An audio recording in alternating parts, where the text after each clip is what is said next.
Hello, bienvenue dans ce second épisode avec Noah dans lequel on parle de transidentité, de transgenre, de transformation de homme à femme ou de femme à homme.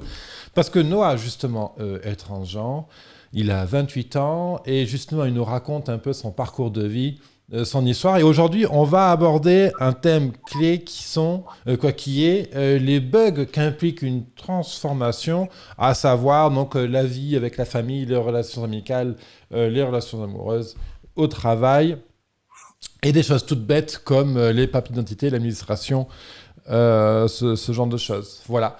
Bonjour Noah, merci d'être avec nous dans ce second épisode. Salut, merci à toi pour l'invitation. Bah, avec plaisir, écoute. Est-ce que, donc toi, ta transfo, elle a démarré, les premiers questionnements, ça a démarré à 7 ans. Le vrai démarrage de la transfo, c'est-à-dire hormones, puis ensuite les opérations, c'est à partir à peu près de tes 22 ans. À ce moment-là, tu vis en Suisse. Aujourd'hui, tu vis en France. Et qu'est-ce qu'on peut dire comme le plus gros problème, le plus gros challenge que t'es posé justement, ta transformation de femme à homme? Alors, je le vis actuellement, hein, le plus gros challenge, c'est de faire la demande de changement de genre sur notre carte d'identité. Ouais. Vu qu'en plus, moi, je suis dans une situation particulière, donc comme tu l'as dit, je vivais en Suisse et maintenant en France. Je dois faire ma demande en tant que personne suisse, donc je dois faire ma demande en Suisse, mais j'habite en France. Donc, je dois faire une demande à l'ambassade de Paris pour la Suisse pour que ça passe. Et c'est hyper compliqué. Ça fait des mois que je suis dessus et c'est toujours pas, enfin, je sais toujours pas ce que je suis censé faire. Est-ce qu'il y a des personnes qui t'accompagnent là-dessus? Des assos, des gens, Pas je sais du pas. tout. Non, j'ai une amie qui est justement en Suisse qui a suivi les changements de loi et tout pour me tenir au courant de qu'on sait que la loi elle allait changer pour simplifier la demande de changement de genre. On voit que c'est très simplifié. Du coup, j'ai quand même des gens qui suivent dans mon pays Hmm. pour moi, mais au final, il y a actuellement, je ne connais personne qui est dans la même situation que moi. Ça veut Ok. dire qu'il vit en France et qu'il doit faire cette demande en Suisse. Concrètement, ça implique quoi ce challenge? C'est épuisant. C'est Hmm. très fatigant parce que Hmm. ça a plein de conséquences derrière. Moi, typiquement, la sécurité sociale, j'ai pas le numéro définitif parce que mon genre ne joue pas avec ma carte d'identité. Ouais. Donc, Alors justement, quand tu vas, je sais pas moi, à la mairie pour je sais pas, un acte quotidien, quand tu vas mais à l'hôpital, quand tu vas voir les flics, quand tu vas voir, je sais pas moi, n'importe quelle institution officielle française ou suisse, comment ça se passe? Parce que j'imagine qu'il y a quelque chose qui n'est pas alors, coordonné. Donc, en comment c'est France, vécu? j'ai l'avantage en France qu'ils savent pas lire une carte d'identité suisse. Donc, ils ne voient pas le petit F sur ma carte d'identité. Donc, c'est pour ça que je joue un peu là-dessus. J'ai un numéro de sécurité provisoire masculin. Donc, je joue aussi là-dessus. Donc, en termes d'administration générale, ça se passe plutôt bien en Hmm. France. En Suisse, je me fais emmerder. Mais à partir du moment où j'explique, c'est bon, ça passe. Hmm. Et alors, tu m'avais dit une petite astuce aussi, c'est que quand tu es venu en France, tu t'es fait enregistrer comme garçon. Oui, oui, oui, j'ai tenté de tricher le mieux possible. Donc c'est intéressant. Donc c'est-à-dire ton courrier des impôts compagnie, tu reçois à l'ordre de monsieur. Oui, oui, oui. Ça a marché, globalement, ça a marché. Il y a que la sécu que ça a pas marché. Hmm. Et oui, parce qu'eux, ils doivent vérifier un peu plus peut-être. Ouais, ils ont vérifié l'acte de naissance, en fait, et sur l'acte de naissance, c'était assez explicite. Excellent. Dans le bug qui implique une transformation, il y a, j'imagine, les transformations hormonales qui peuvent être parfois particulières. Tu m'avais dit que tu avais eu très mal, par exemple, au cou. Euh, Comment ça se passe, du coup, pour dialoguer dans ton travail, typiquement, ou à l'école, ou avec les amis? Parce que là, avant, il y a une voix de femme, puis progressivement, à l'espace de 15 jours, en plus, tu m'as dit que c'était passé chez toi, tu reviens avec une voix d'homme. Donc, truc tout bête. Bah, ma voix, elle a baissé petit à petit. Elle n'est pas devenue Ouais. femme-homme du jour au lendemain. Ça s'est quand même baissé petit à petit. Ça a commencé à partir de 15 jours où j'ai commencé à avoir très mal au cou. Hmm. Et je dirais dans l'ordre du premier mois, ça a commencé à être vraiment plus masculin. Hmm. Et je dirais que la première année, j'ai fait une mue qui a fait que j'ai la voix d'aujourd'hui. Donc ça a quand même pris son temps, mais ça a commencé très vite chez moi. Les gens l'ont remarqué plutôt rapidement. Et sont... Moi, je me rappelle de certaines réactions en classe, justement. J'étais en classe et je parle et t'as des gens qui se sont retournés en mode les gros yeux vraiment, Hmm. mais, mais qu'est-ce qui se passe? Oui, oui. Du coup, Mais je pense à un truc tout bête. Il y a une copine ou un copain qui t'appelle, cette personne attend une voix de fille et c'est une voix plutôt masculine. Ça dépend en quel stade on était, mais on va dire masculine qui décroche. Mais attends, non, mais passe-moi vraiment un tel, alors, en général, non, il n'y a pas eu de bug à ce non? niveau-là. Il y a plus eu des Waouh, putain, t'as mué de ouf! Parce qu'il y a aussi un changement de prénom. Donc, avant, tu répondais par un certain prénom, et aujourd'hui, c'est bonjour Noah, j'écoute. Non, mais attends, Noah, je parlais à un tel. Non, t'as pas eu ce genre de petit Non, truc? j'ai pas eu, pas en termes d'amis ou de famille, parce que du coup, je les ai avertis, donc ils étaient au courant, donc c'était pas un truc qui les a choqués.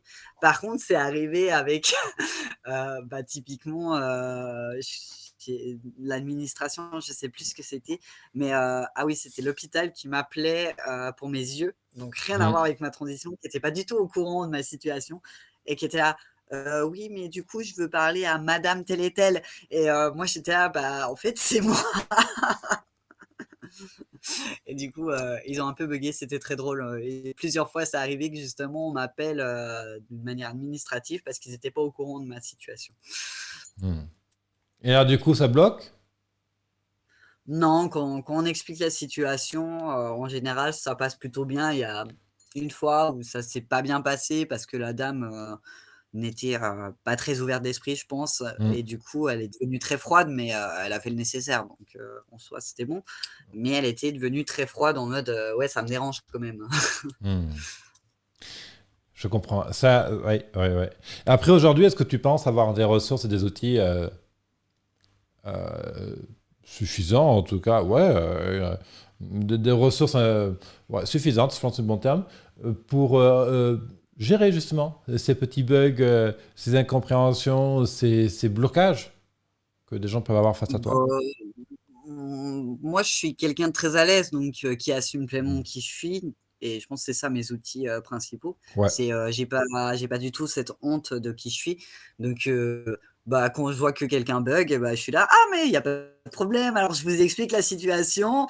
Et bah, typiquement Hmm. avec la Sécu, je les ai appelés, j'ai expliqué ma situation. Et puis la dame qui avait commencé à me répondre très froidement en mode, hein, elle m'a fait, ah, mais du coup, vous êtes transgenre, mais attendez, je vais me renseigner avec mon responsable. Et elle a été super adorable. Donc, j'ai remarqué que plus on est à l'aise avec la situation, plus les gens vont débugger rapidement. Et du Hmm. coup, bah, c'est ça mon outil.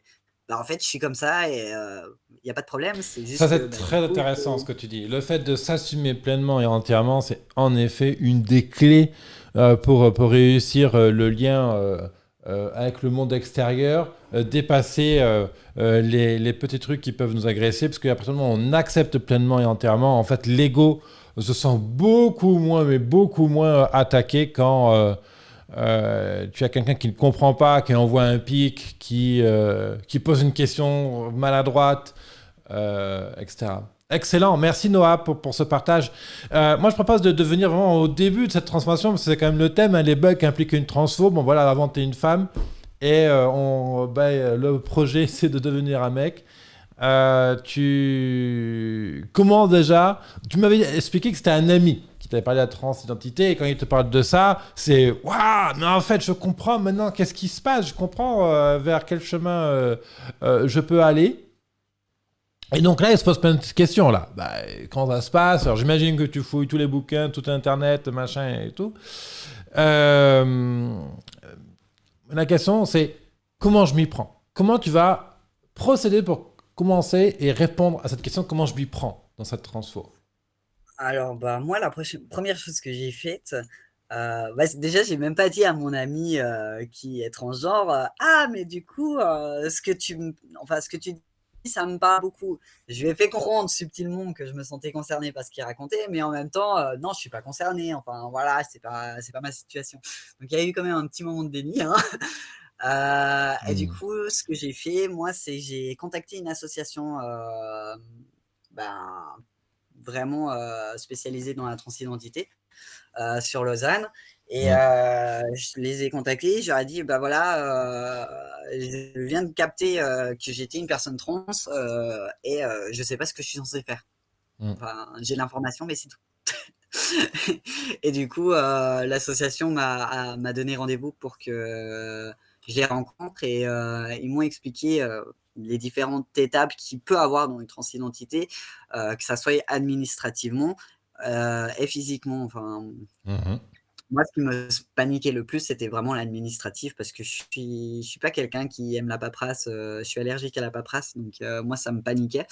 Et du coup, ils m'ont vraiment bien expliqué les choses, et en fait, bah, à partir de là, c'était plus facile, parce que du coup, Hmm. bah, j'ai compris qu'il fallait que je commence par appeler un psy, déjà. Donc à partir du moment où j'ai appelé le psy, les choses se sont faites tout simplement et tout très facilement, parce que, ma psy était quelqu'un de très, comment on dit? Qualifié. Vraiment, Hmm. elle travaillait super bien, et du coup, bah, c'est elle qui faisait la paperasse pour moi. Très bien. Cet assaut Donc t'a beaucoup aidé, j'imagine? oui, oui, oui, bah, ils m'ont donné les contacts, nécessaires, et ils m'ont dit que si, j'avais des problèmes, pour faire ma demande de changement de prénom typiquement, bah, j'avais, qu'à les contacter et ils m'aideraient. Finalement, j'ai réussi à me débrouiller tout seul comme un grand. Et si tu veux, tu peux nommer cet assaut, parce que je pense que ça peut être intéressant pour les autres personnes qui peuvent avoir besoin de support. Alors, je sais plus le nom. Je crois que Ok, bon, on mettra, quand tu le j'ai une mémoire retrouveras, on le perdue. mettra en lien sous cet épisode. C'est quoi les autres grands bugs que tu as vécu pour faire ta transformation? Hem, je réfléchis, Oui. j'ai eu le bug, ben, on va dire un peu, justice, Mm, policier, mm, tout ça. Un jour, j'ai eu un contrôle, dans le train, et bah, ma photo, de mon abonnement ne correspondait plus à ma tête du tout. Bah, j'avais changé quand même, et du coup, on a voulu me fouiller. Et du coup, on a contacté la police pour me fouiller parce qu'il y avait un problème, et bah, du coup, mais j'ai essayé d'expliquer la situation, mais à ce moment-là, j'étais encore très jeune et j'avais pas la confiance que j'ai aujourd'hui, en moi. Et du coup, j'ai vraiment paniqué, et la police m'a fouillé, et manque de peau, il y avait, des objets, dans mon sac, ben, vraiment pour, les personnes trans. Donc il y avait une prothèse, pénienne, et du coup, le policier s'est retrouvé nez à nez avec ça, et il s'est senti plus con que moi dans l'histoire. Donc c'était gênant, mais ça va, c'était marrant à la fin. Ça marche. Ok, et du coup, qu'est-ce que tu retiens alors de cette expérience? Bah, que, bah, finalement, il faut toujours avoir, une bite en plastique dans ton sac. C'est très utile pour, argumenter, ta transidentité. Ou créer en fait, de lui mettre de l'humour, quoi, peut-être?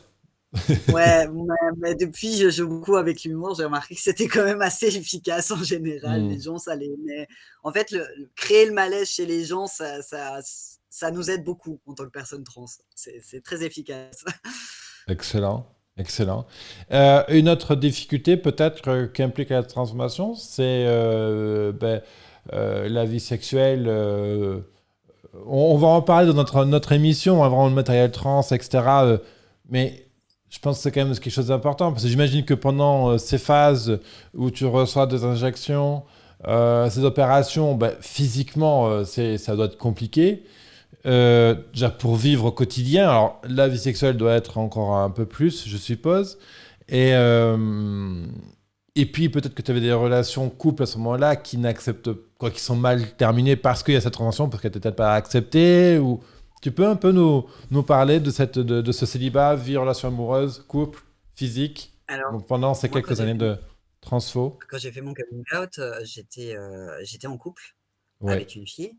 ouais. Euh, Donc couple mot à ça, l'époque. voilà. Et Ouais. ça n'a pas posé de problème quand j'ai fait mon coming out à proprement parler. Elle m'a même étonné positivement parce que au début j'en parlais, je faisais comprendre que ouais peut-être que c'est ce que je ressentais, mais j'étais pas trop sûre et tout. Et un jour elle m'a appelé Noah, donc parce qu'elle savait que c'était un prénom qui me plaisait beaucoup. Et du coup bah voilà pourquoi Noah et Noah parce que bah, mon ex a été la première personne à m'appeler comme ça et ça m'a vraiment fait du bien en fait. Et elle m'a soutenue dans ce désir de changement et elle avait vraiment pas de problème avec ça. Elle voulait vraiment que je sois heureux. C'est ce qui Hmm. lui importait. Malheureusement, notre relation n'a pas duré pour d'autres raisons. La transidentité n'a jamais été un frein dans notre relation, mais ça n'a pas fonctionné. Et Ok. voilà. Ouais, ouais. Euh, et suite à ça, ben, moi, j'ai voulu redécouvrir qui j'étais, en fait. Hmm. Et du coup, avec les hormones et tout, ben, on redécouvre un autre corps aussi, parce qu'on a des Ouais. changements physiques qui se font, Oui. pas Oui. seulement sur le visage, ça se fait aussi sur le niveau du corps et sur le niveau du sexe aussi, parce que Hmm. les hormones, sur le clitoris, ça va créer ce qu'on appelle un diclite. Donc, le clitoris va S'allonger. ouais, voilà, S'allonger. s'allonger. Je Ok. trouvais plus le mot. Du coup, le clitoris devient plus long et il faut aussi savoir utiliser ce truc que bah, Mhm. finalement on connaissait pas avant. Enfin, je savais ce que c'était un clitoris, je savais utiliser mon clitoris, mais je ne savais pas utiliser ce qu'on appelle un diclite. Donc quelque chose de plus long qui est beaucoup plus sensible, dans mon cas en tout cas, est beaucoup plus sensible, peut faire beaucoup plus mal, et en même temps est beaucoup plus sensible que mon clitoris d'avant, donc j'avais beaucoup plus vite du plaisir. Donc il a fallu aussi apprendre à apprécier ce nouveau fonctionnement Mhm. sexuel. Mhm. Donc il y a eu beaucoup de changements à ce niveau-là. Est-ce que par exemple, il y avait une grande frustration dans tes relations sexuelles à ce moment-là? Quand j'étais hormones, moins en moins. Avant mes hormones, il y avait énormément de frustration Hmm. parce que les gens ne pouvaient pas me toucher. Je ne Hmm. voulais pas qu'on me touche, j'étais pas à l'aise avec mon corps. Quand j'ai Hmm. commencé à prendre les traitements hormonaux, j'ai commencé à me dire: «Mais j'ai le droit aussi, en fait, d'avoir du plaisir sexuel, du moment que je parle avec la personne et que je lui dise: "Ça, je veux pas"». Et la communication, j'ai remarqué que c'était indispensable dans un rapport sexuel, que ça soit même non transgenre, il faut en parler. Et ben, du coup, ouais, moi j'ai eu beaucoup de difficultés à avoir des rapports sexuels avant de m'assumer en tant que personne trans. Ouais. Bah, je te propose d'ailleurs de parler de ta vie de couple, de l'amour trans, en même temps que ce sujet, parce que je pense que là, du coup, bah, ils matchent ensemble. Je me souviens que tu me disais, je n'avais pas le droit d'avoir une relation amoureuse, donc tu n'aimais pas ton corps, que Oui. il y avait comme ça cette dysphorie, hein, donc un dégoût même, tu parles. Oui. Et ça, c'était avant ta transformation. Aujourd'hui, tu en es où, toi, dans cette étape de dysphorie, justement? Aujourd'hui, malheureusement pour moi, j'ai subi de la transphobie dans mon ancien emploi il y a 6 mois. Et du Mm. coup, j'ai fait une grosse crise de dysphorie qui a été vraiment très violente. Mm. Du coup, là, je suis en train de réapprivoiser mon corps. Et du Ouais. coup, actuellement, ma sexualité est un peu un désert du Sahara, Mm. vraiment. Donc quand tu dis ça, Donc, ça veut dire que euh, la vie intime est complexe. Ça, c'est un premier point peut-être. Mais le deuxième, il y a la vie, bah, on va dire quotidienne avec ta conjointe. Elle peut te toucher, elle peut je veux dire, mettre la main sur les épaules, vous pouvez vous faire un bisou en privé. Ça va jusqu'où, en fait, tu vois, ce euh, genre de désordre? Alors, moi, je suis déjà quelqu'un de pas très câlin à la base. Je suis quelqu'un qui n'est pas tactile. Avec ma Mhm. copine, je le Mhm. suis. Beaucoup plus qu'avec des amis. Donc, Mhm. il y a des câlins, il y a des bisous. Le soir, moi, j'aime bien avoir mon petit câlin. C'est un rituel que j'ai eu avec elle assez vite. Après, la journée, on va pas être en mode oh, câlin, gros câlin, voilà, et tout ça. On n'est pas du tout comme ça. Mhm. Elle le comprend, elle a pas de souci avec ça, je l'espère en tout cas. Mais on a quand même beaucoup de tendresse l'un pour l'autre, que ça soit dans justement ce petit câlin du soir, ce petit bisou du soir qu'on ne veut vraiment pas enlever. C'est quelque chose Mhm. qui nous apporte énormément. Le bisou du matin aussi est très important. Je me fais engueuler si je ne lui fais pas un bisou avant de travailler, hein, il faut le savoir. Après, Donc on a nos l'affection passe par d'autres niveaux, peut-être par des attentions, des choses que l'un et l'autre fait pour l'une ou l'autre, quoi. Euh, euh, et cette transphobie, en fait, c'est un manque de confiance. Hein, c'est venu ronger la confiance que tu avais dans ton projet, dans cette transformation, dans qui tu étais aujourd'hui. Donc, quelque part, tu penses que c'est encore très fragile, finalement, cette nouvelle identité. je pense, Tom, malheureusement, peut être très vite fragilisé quand on lui ramène Hmm. à l'ordre qu'il a été avant. Ouais, Après, chaque personne est différente, hein, et bien chaque sûr. personne, trans ou non, une force mentale différente. Hmm, Moi, hmm, je suis pas quelqu'un de faible ou quoi que ce soit, mais en fait, vu que ça s'est accumulé pendant plusieurs mois, cette transphobie, il y a un moment donné où la force mentale que je pouvais avoir n'avait plus sa place. Et hmm, oui, je pense qu'on peut être fragilisé au bout d'un moment. On a quand même un passé derrière qui a été assez lourd, et on n'a pas besoin en fait d'être harcelé tous les jours pour nous rappeler que, bah, en fait, on a ce passé derrière. hmm. Et Noah, tu dis un truc très intéressant. Tu dis, cette force mentale n'avait plus sa place. Ça veut dire quoi?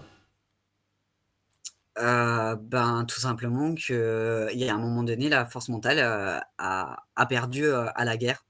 Enfin, vraiment, c'est comme ça que je l'ai vécu. C'est toute la force que je pouvais avoir s'est fait petit à petit tirer dessus tous les Ok. jours, Et tous les donc, du jours. coup, ce mur, alors, est-ce qu'on voit ça comme un mur, un bouclier Ouais, vient s'effondrer, donc du coup on accède directement à toi directement? Ou alors c'est que tu oui. dis ça sert à rien en fait d'être en guerre contre ça, je réagis différemment. Tu vois, c'est Non, quoi c'est le... vraiment le mur, le Hmm. mur, il a été défoncé, quoi. Il a été défoncé et pas de manière très Ouais, délicate, hein. ouais. Et donc Et ça veut dire du que coup, tu es à vif l'accès derrière. direct avec Ouais. Donc tu es blessé alors, tu es à vif. ouais. Hmm. Ouais, Et moi tu gères ça. je suis quelqu'un qui a un gros mur derrière lui, mais si on arrive à accéder à Ouais. l'arrière de ce mur, je suis quelqu'un de très, très fragile, très sensible, Mhm. très émotionnel, et du coup, si on arrive à me blesser, c'est dur de me blesser, mais si on arrive à me blesser, malheureusement pour moi, je peux tomber par terre. Hmm. C'est clairement le Oui, ben terme. après, tu sais, comme, on va dire, on est des humains. Donc, on a tous différentes protections, des masques, etc., qui servent justement à nous protéger de nos faiblesses. Après, on a plus ou moins travaillé dessus, on est plus ou moins à l'aise, libéré, etc., etc. Mais merci en tout cas d'être aussi sincère comme ça. Euh, J'aimerais juste préciser une petite chose pour ceux qui nous écoutent.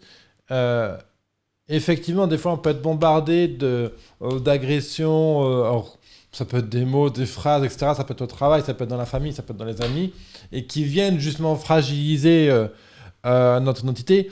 Bah, en fait, ces personnes-là viennent surtout révéler que notre identité est fragile, parce que justement, elle est en cours de construction. Elle est forcément en train de se graver dans nos cellules.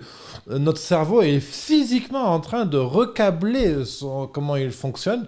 faut pas oublier une chose, c'est que quand on passe d'une fille à un garçon ou du garçon à une fille, hein, ou n'importe quelle autre transformation au final que l'on fait dans la vie, notre cerveau a des connexions qui se font par les synapses. Et tout ça doit physiquement se réorganiser en fait, hein. Quand on s'appelle je suis une fille et que demain on s'appelle je suis un garçon, le cerveau doit réfléchir différemment. Et sans parler de la transfo physique ou de ce qui se passe à l'extérieur. Donc forcément, tout ça, ça vient fragiliser son fonctionnement. Donc, on est davantage vulnérable à ce qui se passe à l'extérieur. Et la phrase clé que j'ai envie vraiment de vous partager là maintenant, et pour toi, Noah, mais je crois que tu l'as déjà entendu de ma part, c'est ce que je crains, je le crois, je le crée. Ce que je crains devient une réalité. Et à l'inverse, c'est vrai aussi, ce dont je rêve, je le crois, je le crée. C'est-à-dire que tout ce que je pense de positif dans ma tête devient quelque part une réalité. Donc ça peut prendre du temps, hein, ça c'est pas comme ça, parce que je rêve que quelque chose de positif va devenir positif. Par contre, si je rêve d'une relation positive et pacifiée avec mes parents, au travail, mes amis, et si je rêve d'une vie de couple qui se fait avec de l'amour justement et non pas du conflit, cette relation a le potentiel de devenir... ce rêve, ce souhait a le potentiel de devenir une réalité. Ce qui implique quand même peut-être de faire appel à un psychologue, comme tu as fait, à un thérapeute, à des livres, à des ressources vidéo, bref, à des ressources extérieures. Et justement, comment tu reconstruis, toi, Noah, derrière? On est venu attaquer tout Bah, ça, et comment tu remontes un peu le niveau? alors, moi, j'ai eu beaucoup de chance d'avoir déjà une petite amie compréhensive Ouais. qui, qui m'a laissé de l'espace, Mhm. mais qui était là. C'est Mhm. si tu veux en parler, je suis là, mais je sais comment tu es, je sais comment tu fonctionnes, donc je te laisse de l'espace. Donc, j'ai déjà eu une petite amie très compréhensive qui m'a C'est laissé super, ça. Ouais. me reconstruire. Et j'ai la chance d'avoir un chien très sensible. Donc j'ai un chien aussi sensible que le maître, c'est parfait. Donc ma chienne, elle a vu, elle a senti que moi je n'allais pas bien et du coup elle est devenue très protectrice. Il faut savoir que mon chien à ce moment-là avait peut-être 4 mois. Donc Mhm. c'était un bébé. Donc elle était très protectrice, très câline. Elle venait de dormir contre moi, mais on ne pouvait pas s'approcher de moi, hein. Elle se mettait vraiment en chien de garde sur moi en mode Mhm. il dort, laissez-le dormir. Donc moi j'ai beaucoup dormi pendant cette phase-là de quand j'allais pas bien, j'ai dormi énormément et j'ai finalement dit c'est bon, là j'en ai marre. J'ai regardé ma petite amie, je lui ai fait je sais qu'à la base je devais pas changer de travail parce que j'ai enfin un CDI et on a besoin de ce CDI, mais là je peux pas rester là-bas, je dois changer de travail. Donc elle Mhm. m'a dit ok, bah vas-y, cherche du boulot, dès que tu as une réponse positive, tu pars. Et du coup, j'ai pas attendu 2 jours, hein. À partir du moment où ma copine m'a dit: «C'est bon, vas-y, fais-le parce que c'est ce que tu as besoin», j'ai directement postulé et je sais pas la chance que j'ai eue à ce moment-là, j'ai eu une réponse le lendemain. On m'appelait pour me dire: «Bah, écoutez, on a vu votre CV, on aimerait vous rencontrer». Donc les choses se sont fait très vite et du coup, je suis resté, 1 mois dans cette entreprise encore et je suis Ouais, le parti temps un du peu plus vite préavis, parce que quoi. j'ai réussi Mhm. à avoir, voilà, j'ai réussi à avoir 1 semaine et je suis parti. Donc moi, ça a été Mhm. très vite et avant de partir, j'ai dénoncé. Donc j'ai dit à la RH: «Moi, si je pars, c'est parce que je vis de la transphobie dans votre entreprise et je refuse de rester dans une entreprise où on ne peut pas me respecter». Et du coup, je suis parti comme ça. Je suis parti vraiment, j'adore le dire, je suis parti comme une queen. Hem, mais du coup, rien n'a été fait. La personne est toujours, n'a pas été virée, n'a pas eu de conséquences directes. Donc voilà, j'aurais pu aller au prud'homme, j'en avais pas envie. J'ai pas envie de m'épuiser, pour des personnes qui ne méritent pas, en fait, que je m'épuise.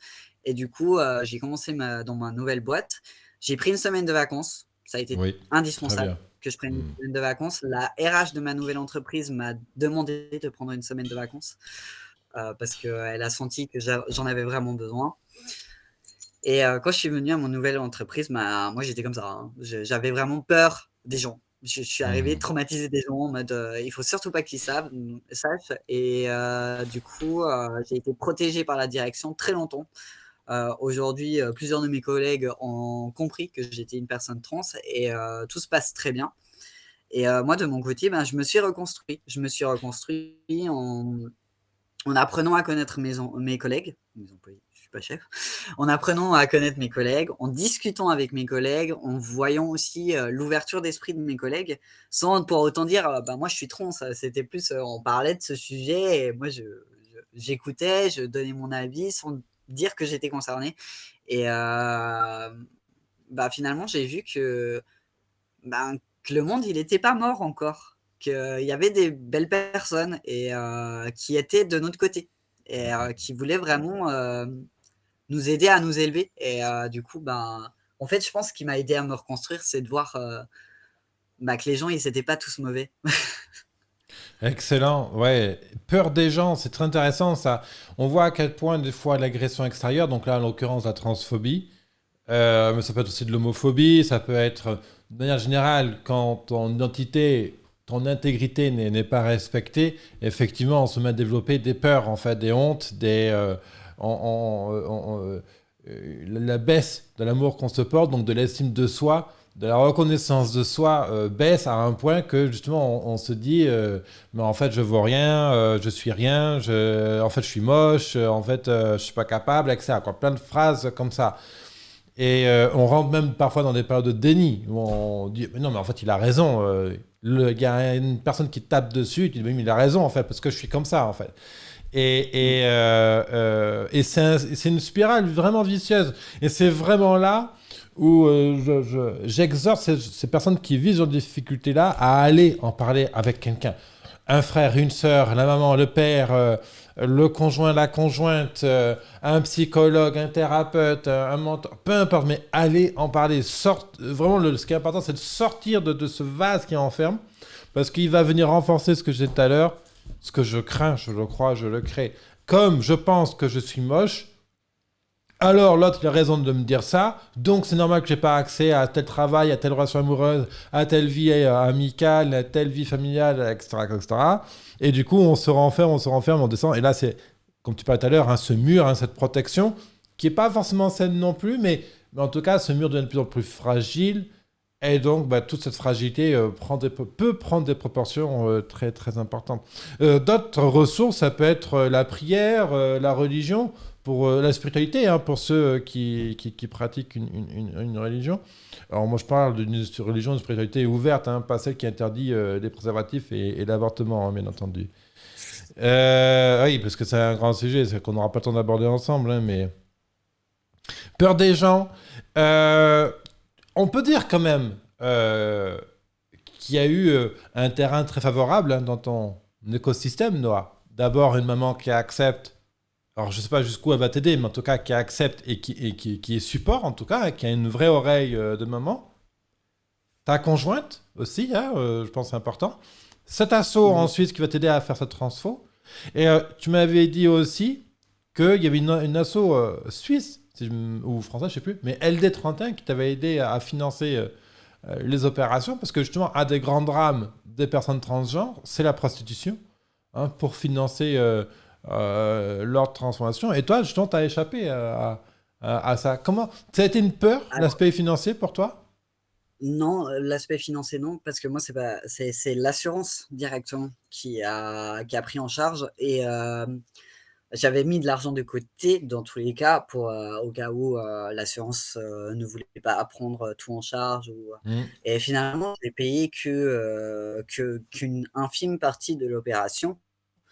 Donc j'ai payé, je crois 500 francs, ce qui fait, Mm. en euros, je sais pas, pas beaucoup, pas une grosse différence, mais du coup, j'ai rien payé et il faut Mm. savoir que les 2 opérations ensemble, elles coûtaient dans les 10 000 francs, donc Ouais, on ouais, était quand ouais. même beaucoup plus cher.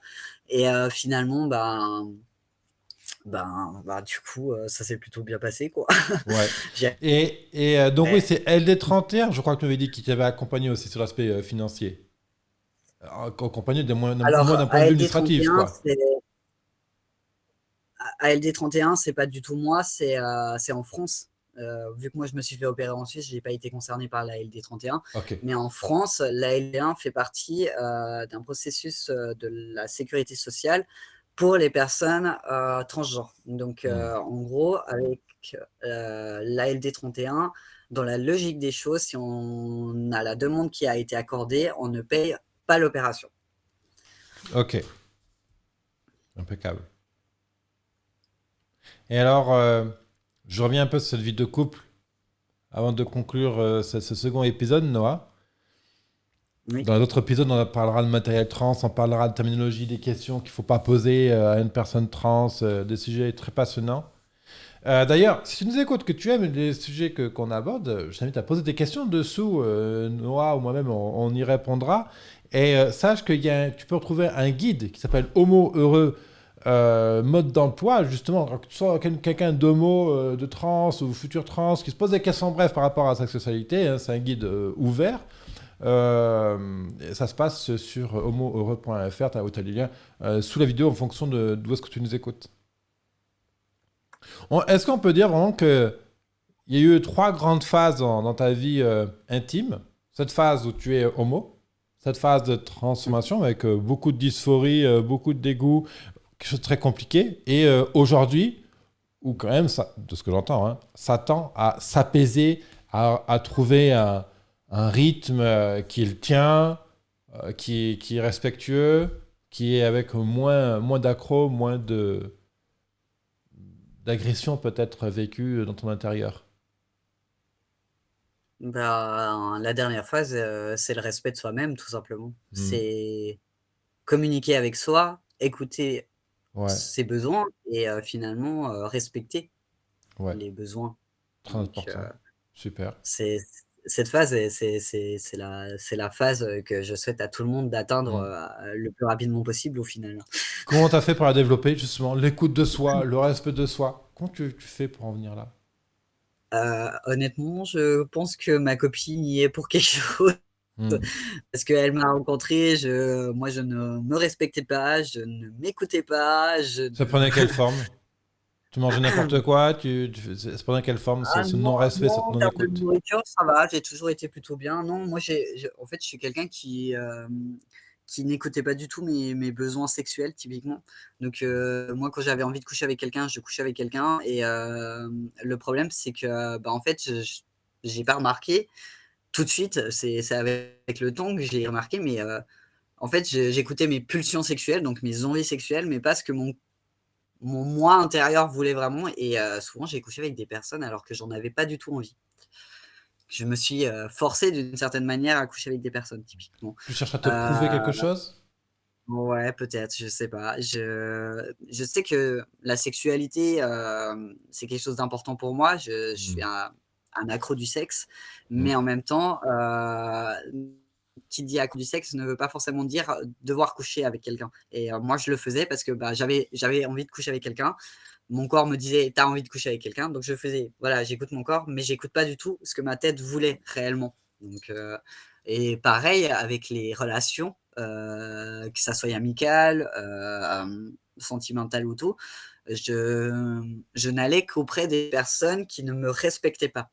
Donc je voulais pas de relation où ça se passait bien parce que qui dit ça se passe bien, dit que, ça va durer sur le long terme et du coup, on va s'attacher à cette personne et moi, j'avais pas envie de m'attacher aux gens, je préférais finir par les détester, en fait et c'était très malsain. Bah, je me Pour respectais toi, tu avais vraiment une pas. vraie difficulté à recevoir de l'amour, peut-être?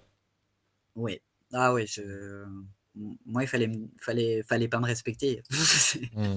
Alors Je ça, dépendais à mon corps. effectivement, ouais, ouais, ouais, ouais. Et du coup, quelles étaient les autres conséquences? Le fait, bah, je peux pas m'attacher aux gens, dès qu'ils m'aiment un peu, je me barre, je m'arrange pour qu'on me déteste.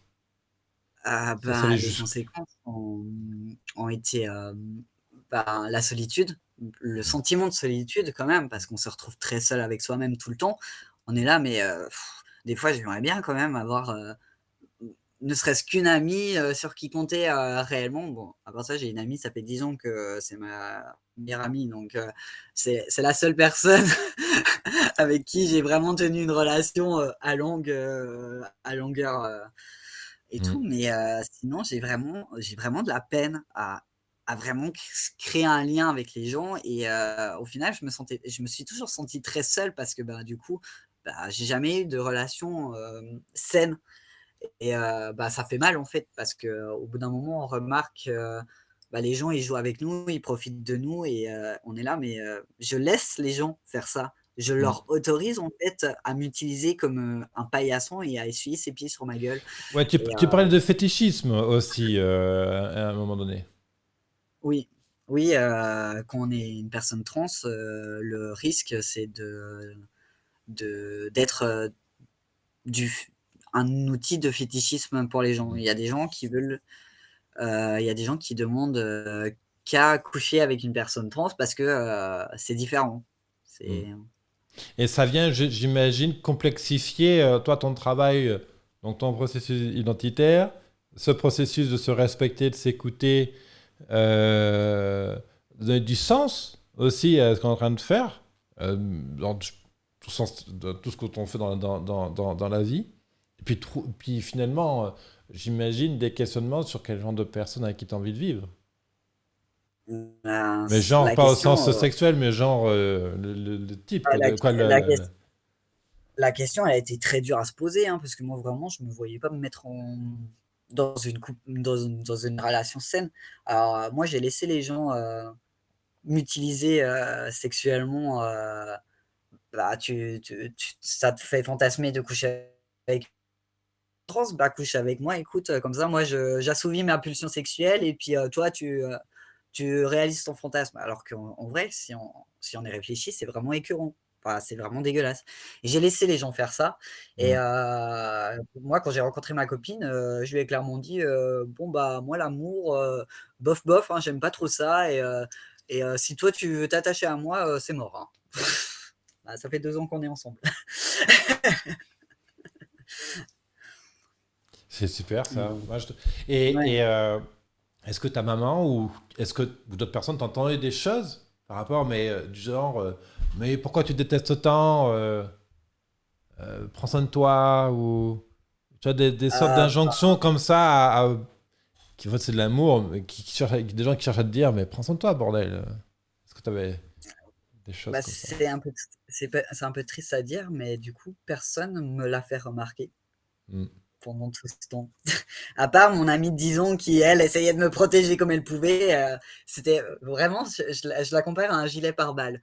Mm. Hem, Moi, elle venait toujours à côté de moi en mode, «Ouais, non, mais je suis pas sûre que cette personne, elle est vraiment bien pour toi, en fait» et puis moi, j'étais là: «Mais non, t'inquiète pas» et du coup, elle faisait toujours le gilet pare-balles. Elle se foutait toujours devant et je pense qu'elle Mm. m'a énormément protégé de plein de mauvais coups, mais malheureusement, elle a pas pu me protéger de tout parce qu'un gilet pare-balles, ça protège, mais une balle qui arrive à je sais pas combien de kilomètres heure, ça fait quand même mal, donc Mm. elle Mm. m'a protégé, mais malheureusement, elle pouvait pas me protéger alors que moi je voulais pas être protégé Oui. et du coup, ouais, malheureusement, à part elle, très peu de monde ont fait, «Mais Noah, réveille-toi, en fait, tu te respectes pas et tu laisses pas les gens te respecter». Et aujourd'hui, tu es en lien avec d'autres transgenres? Oui, oui, Tu je as connais partagé? énormément. Et tu retrouves ces notions de parcours avec eux? Ou elles? Pas spécialement, on a tous un parcours tellement différent. Ouais. Ouais. Alors des fois, on peut avoir des liens, bah, typiquement avec la famille, le parcours peut être similaire de comment les amis ont réagi, comment la famille a réagi. Mais, en termes de sexualité, j'ai l'impression qu'on a tous un vécu totalement différent. On se reconnaîtra pas, d'une personne à une autre. Hmm. C'est tellement je crois tellement intime et tellement personnel que, j je pense qu'on peut pas se reconnaître, chez quelqu'un d'autre et en plus moi, vraiment j'ai tellement eu un manque de respect pour moi-même que je pense que les gens ils ont du mal à se dire: «Mais, comment en fait tu as pu en arriver là en fait dans ton quotidien?» Hmm. Donc, ouais, très différent et en même temps, on peut trouver beaucoup de similarités, d'une transition à une autre. Oui. Aujourd'hui, pour conclure donc cet épisode, Noah, tu qualifies ton bonheur de combien? De 0 à 10? Tout dépend, du sujet, mais je dirais que globalement, je suis à 6. 6 parce que j'ai encore beaucoup trop de trucs à réaliser dans ma vie qui Ouais. fait que je suis en stand-by, mais en même temps, je suis plutôt quelqu'un d'heureux au quotidien. Je suis Voilà, donc tu veux dire par un rapport à adulte. 6, c'est par rapport, parce que bon, par rapport à tes projets de vie personnels, mais, alors excuse-moi, du coup ma question n'est peut-être pas assez précise, mais en termes de transformation, de cette nouvelle identité, de cette satisfaction de ce parcours, du respect et de l'écoute que tu te portes, tout ça aujourd'hui, tu penses que t'en es où? C'est vraiment loin derrière Euh, toi? C'est derrière toi? C'est cool? Ou alors il y en a peut-être euh, encore tout ça à faire Moi, j'ai aucun regret dans ma transition. Je hmm. suis fier de la transition. Donc, moi, je suis sur du 10 hein, dans ma transition. Il n'y a même pas de question à se poser. J'ai un parcours que je trouve magnifique. J'ai aucune honte de mon parcours et je Hmm. suis même fier d'avoir un parcours un peu atypique ah ben moi je suis quand même parti du petit con là qui servait à rien et qui se laissait complètement marcher dessus à bah voilà maintenant je suis un rayon de soleil et si vous n'êtes pas content ben je vous crame c'est pas grave. Donc je suis fier de mon parcours et je suis fier de la psychologie derrière qui a aussi avancé parce que moi je pensais que j'allais juste avancer en tant que personne trans et finalement j'ai grandi avec ma transition pour être quelqu'un de beaucoup plus fort et beaucoup plus, heureux en fait et respectueux avec moi-même donc non, moi je suis clairement, très fier de mon parcours. Super. T'as un conseil à donner à quelqu'un qui vit des grands moments de doute par rapport à Ben, ce transfo? je pense que le meilleur conseil que je peux donner, c'est, pose-toi 3 secondes, écoute-toi et pose-toi les bonnes questions, mais surtout écoute-toi et si tu penses que tu es en train de faire une connerie, c'est que tu fais une connerie donc écoute-toi. Excellent. Merci Noah. Merci pour tout ton partage. Bah, merci à toi. Je rappelle que tu as écrit un livre qui sera bientôt disponible et quand il le sera, il y aura le lien sous la vidéo ou sur les articles sur homoheureux.fr et que si toi qui nous écoutes, tu as des questions, je t'invite vraiment à les poser alors, sur YouTube, sur le site web, qu'importe, sur la page Facebook, il y a plein d'espaces où tu peux poser tes questions et on prendra le plaisir, bien sûr, d'y répondre. Et que si tu es dans une situation en détresse, que tu es vraiment en plein questionnement et que tu sens que tu es sur vraiment une très mauvaise pente, là, maintenant, aujourd'hui, tu n'attends pas vraiment. Contacte une asso, un parent, un proche, moi-même sur Facebook. Bref, entre en contact avec quelqu'un pour sortir de ta solitude et trouver des débuts de réponse à tes questionnements. Et bien sûr, je te retrouve sur les prochains épisodes enregistrés avec Noah que tu retrouves sur homoheureux.fr. Merci à toi, merci Noah, et à très vite dans un prochain épisode.